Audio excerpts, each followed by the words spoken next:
Magandang araw Pilipinas para sa ating pamilya, maging mapagmatyag sa mga buhaya. Narito po ulit ang ating update para sa lagay ng ating panahon ngayong araw po ng October 20, 2025. Sa ngayon po ay wala na tayong binabantayan na sama ng panahon na maaari na makapag-apekto dito sa ating bansa. Ang bagyong Ramil ay nakalabas na po sa Philippine Area of Responsibility. Base po dito sa weather model ay mainit na hangin na mula sa Pacific Ocean ang nakakaapekto ngayon lalo na sa silangan ng ating bansa. Ang amihan ay nandyan po ngayon sa may bandang Taiwan at posible na muli nga bababa ito hanggang dyan po sa northern part ng Northern Luzon sa susunod po ng mga araw. At sa ating pong long range forecast, wala pong nakikitang bagyo na tatawid dito sa ating bansa for the next 2 weeks.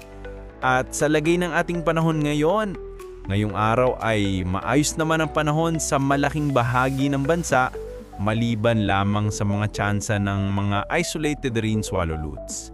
Sa ilang bahagi ng Batanes, Itubayat sa Babuyan Islands at ilang bahagi po ng Cagayan.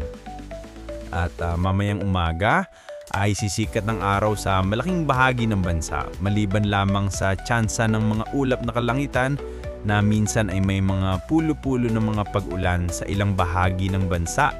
Kaya kung lalabas tayo sa ating mga tahanan, ugaliin lamang po natin lagi ang magdala ng kahit anong pananggalan natin sa init ng araw at proteksyon na rin po sa mga biglaang buhos ng ulan.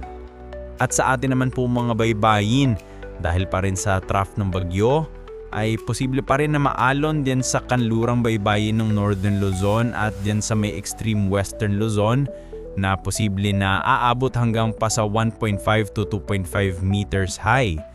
Kaya hanggat maaari ay iwasan na po muna natin ang papalaot, lalo na ang mga mangingisda na gumagamit ng maliliit na bangka diyan po sa mga may kulay pula para mas makaiwas sa mga sakunang pangkargatan.